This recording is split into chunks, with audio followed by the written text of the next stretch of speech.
Hola mi gente, bienvenidas y bienvenidos a Páginas Leídas. Yo soy Jorge y hoy os traigo un vídeo muy especial y es que vengo a hablaros de mi queridísimo Émile Zola, uno de mis autores favoritos, concretamente de la saga de los Rougon-Macquart. Pero os voy a hablar especialmente del inicio, de los 5 primeros libros, de las 5 primeras novelas que componen esta saga tan especial. Así veréis por dónde van a ir los tiros y cómo puede ir a parar todo esto. Así que sin más, intro y comenzamos.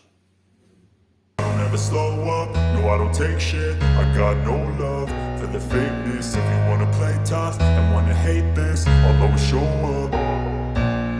Como sabéis, Émile Zola es uno de los escritores más importantes de Francia, creador del naturalismo, un movimiento literario que, inspirándose en los métodos científicos experimentales, pretende que el novelista se convierta en un científico. Es decir, el novelista tiene que estudiar a los personajes y describirlos con exactitud científica, mostrando su conducta, la cual obedece tanto a la herencia biológica como al ambiente social en el que viven. Esta concepción determinista de la vida humana lleva a afirmar que la libertad del ser humano queda anulada, pues este no es más que el resultado de la genética y del medio ambiente. Así la novela pasa de ser fruto de la imaginación del autor para convertirse en un documento con valor sociológico.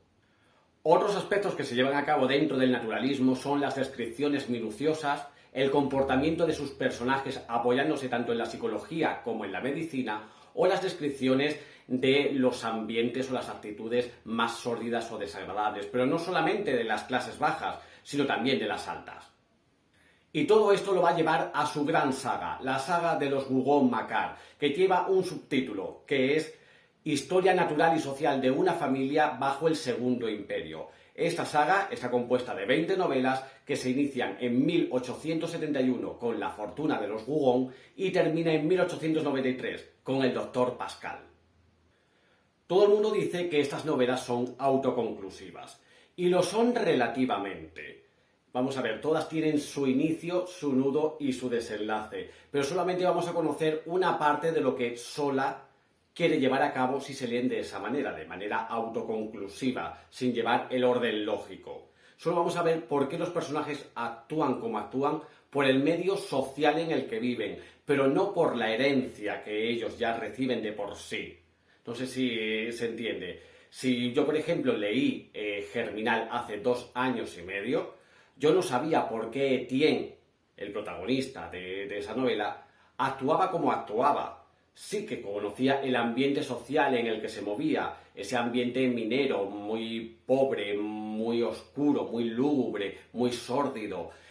Todo eso lo llegas a entender, pero no sabes por qué Etienne también actúa como actúa por su carga genética, porque no aparece en ningún momento ningún otro familiar. Gervais, que es su madre, que es la protagonista de El Tugurio o La taberna, no aparece en esta novela, o ninguno de sus hermanos, Claude o Nana. Entonces no sabes por qué Etienne actúa de esa manera genéticamente, sí socialmente, pero no genéticamente. Por eso digo que son autoconclusivas relativamente, porque no vamos a saber nunca esa herencia que reciben estos personajes si leemos las novelas de esa manera. Si tú quieres leer la novela número 10, la novela número 4 y la novela número 16, pues vale, descubrirás una historia, como digo, con su inicio, su nudo y su desenlace, y verás un entorno social, pero no verás esa carga genética que arrastran los personajes. Es por ello que después de leer Germinal me planteé el hecho de leer la saga al completo, pero desde el inicio, saber los cimientos de esta historia. Y es fundamental, es muy importante saber de dónde vienen todos y cada uno de esos personajes. Y es que todos van apareciendo en novelas anteriores, aunque sean de una manera fugaz, pero ya te dan unos rasgos y te dicen de dónde vienen, quiénes son realmente, quiénes son sus padres, que eso dice mucho de todos esos personajes. Por ejemplo, yo ahora mismo estoy leyendo El Tugurio o La taberna. Su protagonista es Gervais.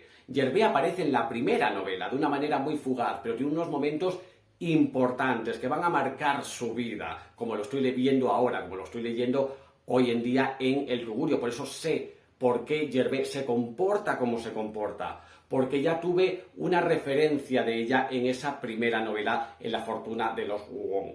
Así que por eso digo que es tan importante leerla en orden, porque vamos a ir conociendo a todos y cada uno de sus personajes y por qué actúan como actúan, no solo de una manera social, sino también cómo actúan por su comportamiento genético, por su herencia genética. Y es por eso por lo que me propuse hacer este vídeo, para que conozcáis los cimientos, cómo nace todo esto, cómo surge, quiénes son los Rougon-Macquart y hacia dónde van, y sobre todo, hacia dónde van a ir a parar. Así que ya sin más, inicio este comentario de las 5 primeras novelas de esta maravilla de saga de los Rougon-Macquart. Bien, iniciamos este recorrido de saga con La fortuna de los Rougon, el primero de los libros escrito en 1871. Nos situamos en Plassans, la ciudad de provincias. Allí impera la República, pero está en disputa con el imperio de Napoleón III. Y allí vive Adelaide. Adelaide es la matriarca de todo este clan, por decirlo así. Ella no es ni Rougon ni Macquart. Ella se casó en un principio con un Rougon, del cual nació Pierre Rougon, y en un segundo matrimonio se casó con un Macquart, del cual de ese matrimonio nacieron Ursule y Antoine. Estos 3 personajes obviamente son hermanos, pero por parte de madre. Los Rougon son más del imperio, mientras que los Macquart son más de la República. Pero en mayor o menor medida todos estos personajes comparten las ansias de poder, la mezquindad, la codicia de los Rougon y el alcoholismo, la pereza, la vagancia de los Macquart. Todos ellos se funden un poco en todos ellos en mayor o menor medida. Estos 3 hijos, estos 3 personajes, digamos que van a ser un poco eje o foco de atención de esta novela. También aparecerá otro personaje importante, que es Silbert. Silbert es nieto de Adelaide, hijo de Ursule. Ursule está enferma. Este personaje apenas sale. Antoine también sale, pero también en menor medida que Pierre Rougon. Este, digamos, que va a ser el personaje central de todo esto. Vamos a conocer, por un lado, la vida de Pierre junto a Félicité, que es un personaje a tener en cuenta, ambos mezquinos, ambos codiciosos, con una soberbia que no se puede aguantar. El personaje de Félicité es que es buenísimo, es una madre también de armas tomar, un personaje a tener en cuenta, que cuando sale ella, la novela se anima a no poder más. Pero vamos a conocer esa rama, esa parte especialmente, y que son, digamos, los partidarios del imperio, de estos que quieren ahora mismo ascender en favor de la República, que es la que está gobernando. Por otro lado, vamos a conocer, como digo, la familia de Antoine. Y vamos a conocer a una de sus hijas, que es Gervais. Gervais sale un poquito, pero vamos a ir conociendo qué es lo que la define siendo tan jovencita, teniendo unos 12, 13, 14 años, ya se la define bien. Y por ahí vamos a conocer por qué, como dije anteriormente, Gervais actúa en el tugurio o la taberna como actúa. Pero otro también, como digo, otro personaje importante es Silbert. Silbert, que es, como digo, nieto de Adelaide, también está a favor de la República. Y digamos que junto a Miette, que es ambos son niños muy jovencitos, van a ser la pareja romántica, idealista de esta novela. Ellos, como digo, están a favor de la República y van a luchar en favor de la República, por lo cual va a estar mucho más aliado a su tío Antoine que a su tío Pierre, con el que va a tener una serie de confrontaciones importantes. Tales son las confrontaciones que esto va a llegar a un final tan desastroso como precioso. Por un lado es horrible lo que ocurre, pero por otro lado se te clava en el corazón cómo sola es capaz, dentro de la tragedia, de escribirte cosas maravillosas, bellísimas, para que digamos que lo malo se convierta en menos malo. Como digo, este es el inicio de la saga. Aquí conoceremos los pilares de los Rougon-Macquart. ¿Por qué unos actúan como actúan, otros actúan como lo hacen?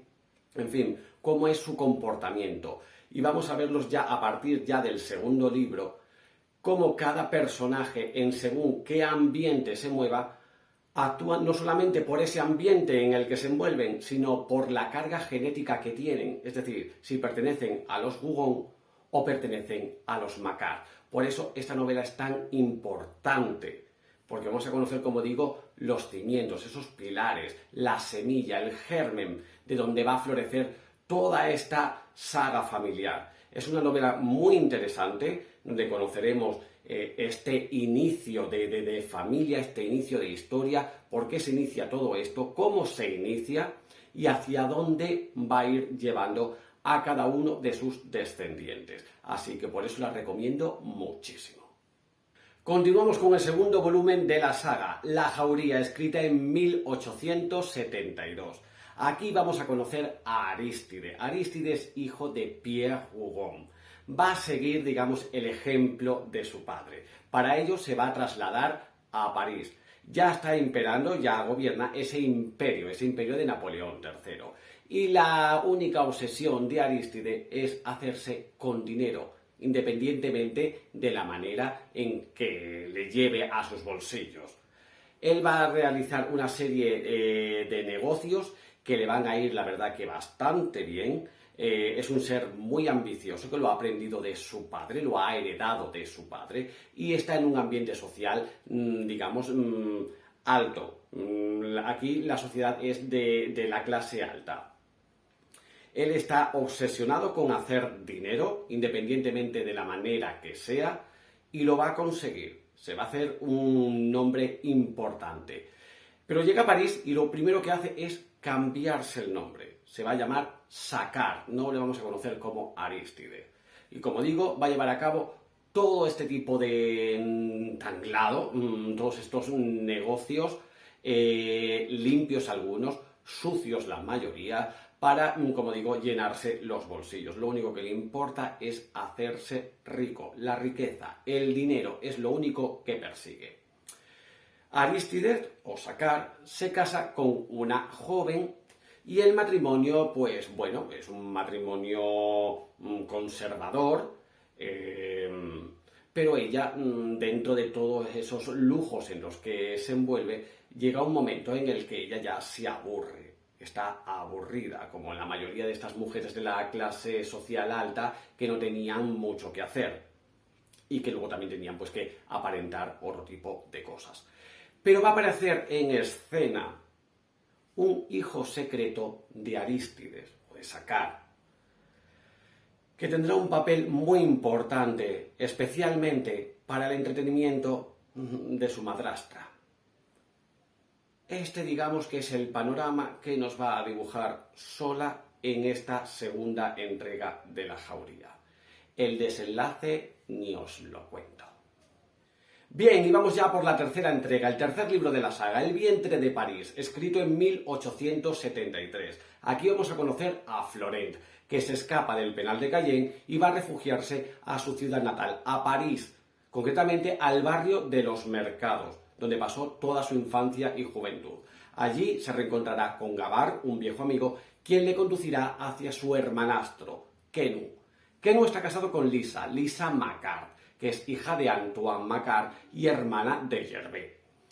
La llegada de Florent a Lisa no le hace ni puñetera gracia, porque además Florent va rondando, tiene en su cabeza pues esas revoluciones en favor de la República, tema político, y esta familia, formada por Quenu y por Lisa, la verdad que no se mete en nada de política, tienen su puesto en el mercado, y lo que hará Florent es arrastrar a su hermano hacia esas ideas y llevar a cabo una especie como de revolución.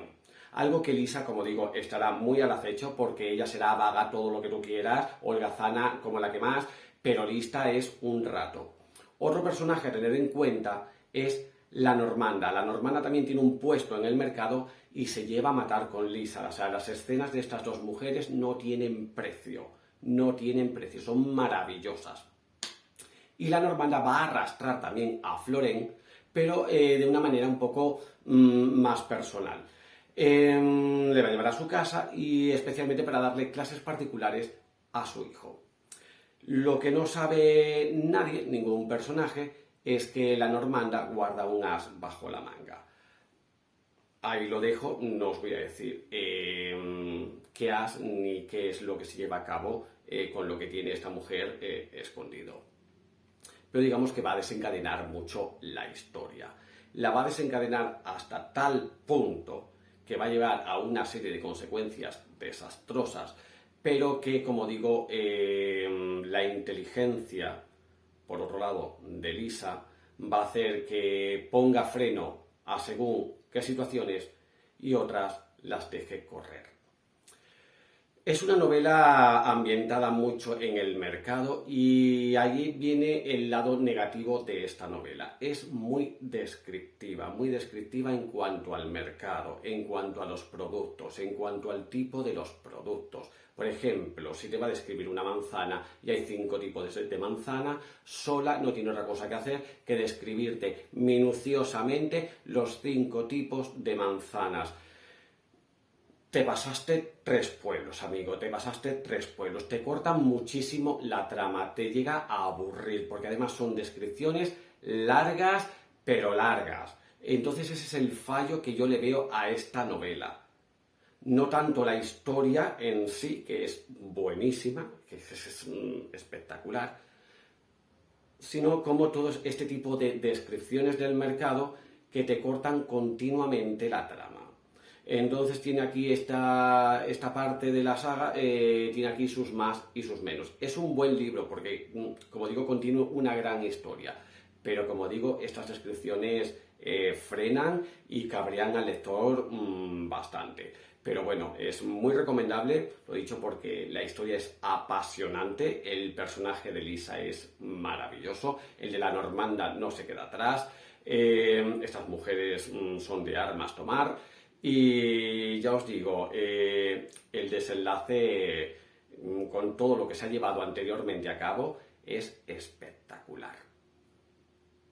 Llegamos al 4.º libro de la saga con La conquista de Plassans, escrita en 1874.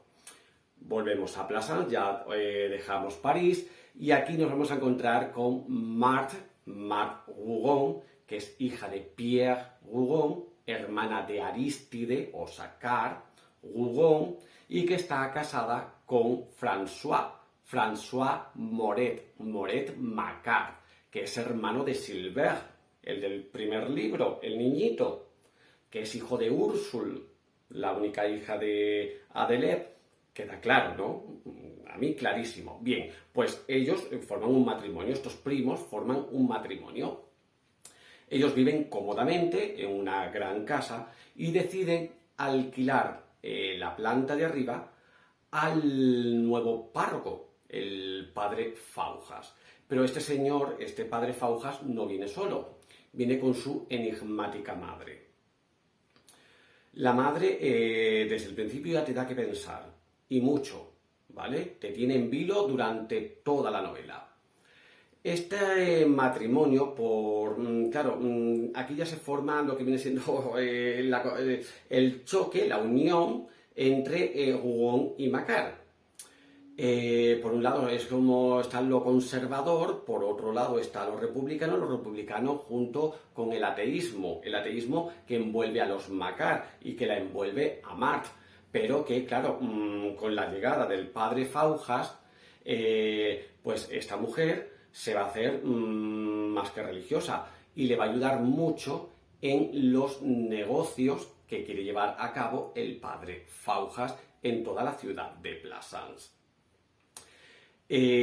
Macquart, el Moret Macquart, que es François, está un poquito con ojo avizor, a ver qué ocurre.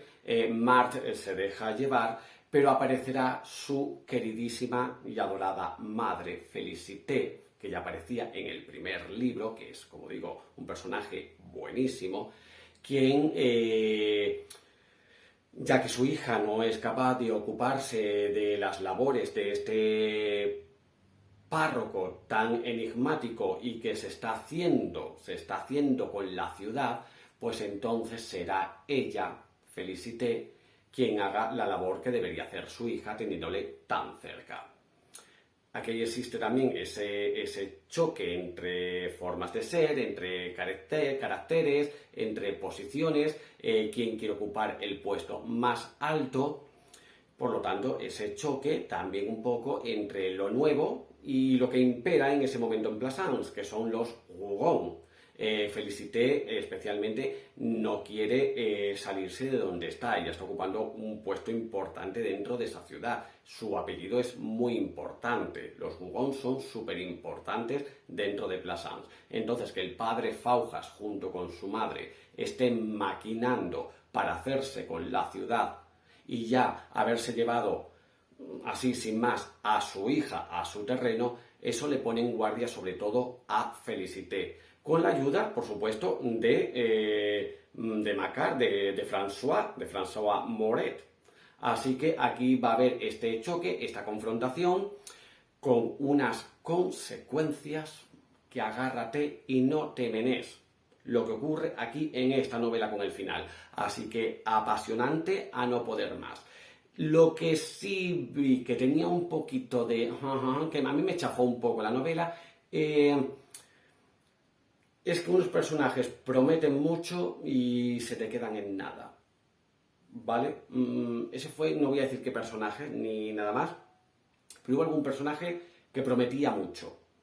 Y al final dices, pues no es para tanto. Pero por lo demás, gloriosa novela.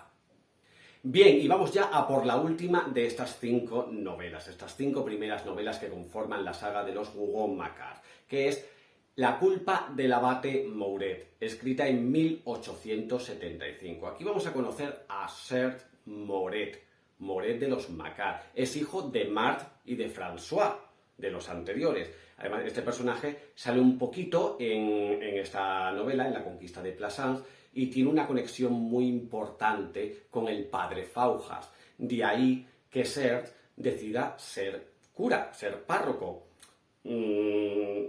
Vamos viendo un poco las influencias. Se me ha olvidado también decir, porque yo soy así, que en estas novelas anteriores también salen brevemente otro tipo de personajes que luego van a ir apareciendo en novelas posteriores. Se me va ocurriendo por el camino, ¿vale?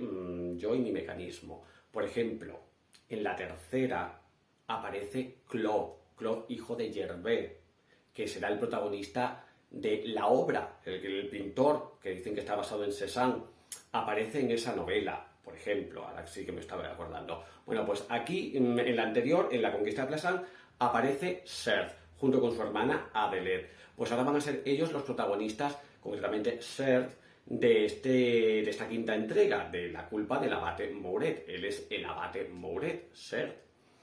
Y bueno, pues esta novela es para mí la gran decepción hasta ahora de esta saga. Creo que ya lo comenté, claro que lo comenté en el resumen que hice de las peores lecturas del año pasado. Esta forma parte de esas peores lecturas. Y es que no es una novela puramente naturalista. Tiene un inicio, bueno, tampoco naturalista. Te habla un poco del entorno social en el que Serge vive. Y un final, sí, ya más naturalista. Pero lo que es la parte central, es decir, unas 300 páginas aproximadamente, es muy simbolista, es muy idealista, es muy romántica la historia, que tiene que ver con la culpa del abate Mouret. Que es que, en fin, es que ya no puedo decir así mucho más. Porque, claro, decir que la segunda parte es más simbólica, más romántica, pues ya sabéis más o menos un poco por dónde van a ir los tiros de cuál es la puñetera culpa del abate Mouret, que tampoco es tanta culpa. No estoy spoileando nada, os aseguro que no.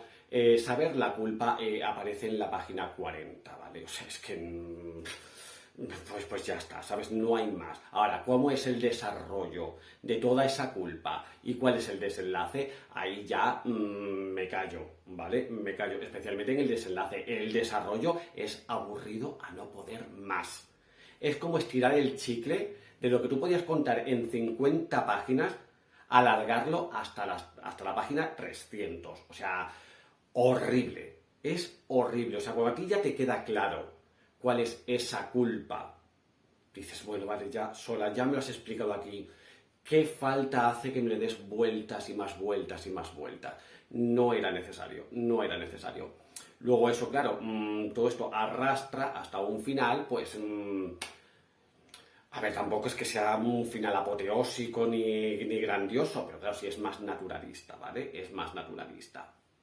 Aquí, como vemos, se ven las influencias tanto de los Rougon, por un lado, en este chico, en Serge, como de los Macquart, en su forma de actuar, en su forma de comportarse.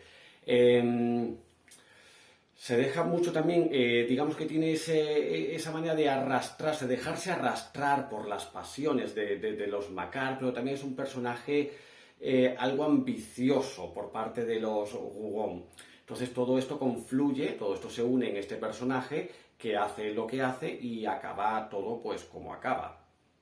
Esta novela la comparan con El crimen del padre Amaro, de José María Esa de Queirós.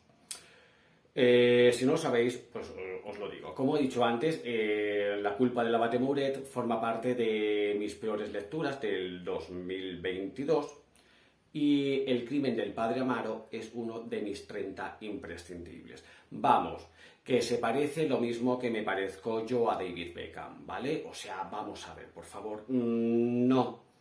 Comparaciones ninguna. Que los dos tienen una culpa algo similar, perfecto.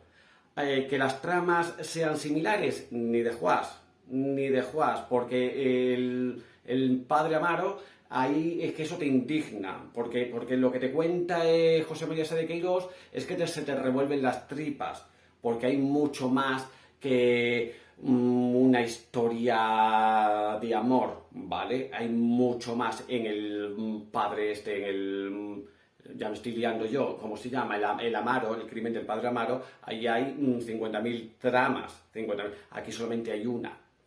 Hay una pesada, lenta y aburrida. Por lo tanto, las comparaciones, por favor, desde aquí, dejad de hacerlas, ¿vale? De los que hayáis leído ambas novelas, dejad de compararlas porque no tienen nada que ver. Así, yo recomiendo, mira, podéis pasar de La conquista de Plassans al crimen del padre Amaro y luego vaya al sexto. Mucho mejor, ¿vale? Os imagináis que el Amaro es hijo de Marthe y de verdad que todo tiene mucha más conexión, mucha más coherencia, de verdad, mucha más coherencia, porque estos ya no es que sean los del Amaro, no es que sean ambiciosos, son unos hijos de, ¿sabes? Pues todo eso, porque te indigna. Esta, pues no, te indigna muy poquito. Hay un personaje por ahí, si hay un personaje por ahí que sí te indigna un poquito más, ¿vale? Un poquito más. Pero que vamos, que ni siquiera se parece al cura que sustituye, que es que ahora no me acuerdo, el Amaro, el padre Amaro, viene a sustituir a otro cura, no sé qué. El otro es que será peor todavía también que este otro del de Sola. Se me está entendiendo, ¿verdad? Perfectamente, ¿no? La lección de hoy se está entendiendo con el crimen del padre Amaro y la culpa del abate Mouret. En fin, que no se pueden comparar, ya está. Que leáis, porque, bueno, a ver, está muy bien escrito La culpa del abate Mouret. Está muy bien escrito. Me estoy volviendo loco, de verdad. Está súper bien escrito, pese a que es lento, aburrido, pero tiene unas descripciones. Es que a pesar de que sea ñoño, Sola escribía muy bien, ¿vale? Y lo describe todo genial. Tanto lo más sórdido, por decirlo así, como lo más idealista. Todo está súper bien escrito, pero aburre, ¿vale? Esta última novela a mí me aburrió. Creo que a vosotros y a vosotras también. Yo desde aquí aviso, lo cual no quiere decir que no la leáis. Descubridla Y oye, quién sabe, a lo mejor buscáis, o encontráis muchos más aciertos de los que he encontrado yo en esta novela, que los tiene, empezando por cómo está escrita, el estilo, y porque, bueno, me imagino que esto en la época en la que se escribió, pues sí que podía escandalizar, pero es que claro, si lees El Padre Amaro, pues es que dices, pues es que me río yo un rato yo de esto, es que me río yo de sola un rato, ¿vale? Entonces eso es lo que yo quiero decir, y ya me callo entre Padres Amaros y Abates Mouret. Estoy hasta sudando. Nada, ya me he refrescado. Pues esto es, digamos, es el inicio, los 5 primeros libros que componen la saga de los Rougon-Macquart. Como habéis visto, los primeros personajes que aparecen en la primera novela, vamos a descubrir sus rasgos psicológicos, el ambiente en el que se mueven, y todo eso va a ir influyendo en sus descendientes. Así unos se van a comportar de una manera y otros se van a comportar de otra, dependiendo de si eres Rougon o si eres Macquart. Concretamente, las novelas de las protagonizadas por los Rougon son más de tintes políticos, económicos, son más de este rollo de clases altas. En cambio, los de los Macquart son más sociales, son más de las clases bajas, ¿vale? Entonces va a haber mucha diferencia entre unas y otras. Hasta ahora que he leído el sexto, ya el sexto no os lo cuento, además os lo comenté en el anterior vídeo de las lecturas de abril. Ahí hablé yo de su excelencia Eugène Rougon, que es otro de los hermanos, ¿ves?, de Aristide y de Marthe, hijo de Pierre Rougon. El tema político, que él ascendía, era la segunda, él está por debajo de Napoleón III, para que veáis cómo es esta familia de los Rougon, que ellos ascender, ellos para arriba, la codicia, les puede. Pues ya me he perdido, pues eso que es bueno conocer estas historias, estos personajes, saber de qué pie coge a cada uno, de dónde vienen, y bueno, pues descubrirlos no solamente en su ambiente social, sino también con la carga genética que ya llevan de por sí. Eso es lo que quiere explicar Sola en toda esta saga y que os he intentado hacer ver en estos 5 primeros volúmenes, estos 5 primeros libros de la saga. Todos van arrastrando, los Macquart por un lado, los Rougon por el otro, y cuando se juntan, Rougon y Macquart como en el cuarto, pues ahí eso explota y tienen que venir los ascendientes a echar una mano, porque si no eso acaba como el Rosario de la Aurora, que no digo yo que no acabe como el Rosario de la Aurora, porque la conquista de Blanchardus, ¿para qué contaros cómo acaba? ¿Para qué contaros? En fin, pues espero que esto os haya servido de aliciente para que os pique la curiosidad y os iniciéis con Sola desde el inicio. Yo lo recomiendo. Si sois de que, mira, es que yo solamente quiero, a mí me han hablado muy bien de las minas y quiero leer Germinal y solamente quiero leer Germinal, pues vale, pues muy bien, perfecto. Pero si es de los que os va gustando esto y tal, si la leéis desde el principio entenderéis mucho mejor el comportamiento y las actuaciones de los personajes. Es lo que venía a explicar en este vídeo con estas 5 primeras novelas de la saga de los Rougon-Macquart. Así que lo dicho, espero que os haya picado la curiosidad, que tengáis ganas de leerlas, que os iniciéis con la saga, y si no, leed lo que queráis. El caso es que leáis a Sola, porque merece muchísimo la pena. Así que hasta aquí el vídeo de hoy. Ya me despido con mi lío entre el abate y el otro, y el padre Amaro. Vaya, la que he liado al final, con lo bien que iba yo. Pero en fin, pues lo dicho, próxima semana, creo yo, un nuevo vídeo. Así que hasta la fecha, que tengáis felices, maravillosas, extraordinarias lecturas. Un besazo enorme. Leed a Sola. Chao. Wanna play tough and wanna hate this, I'll always show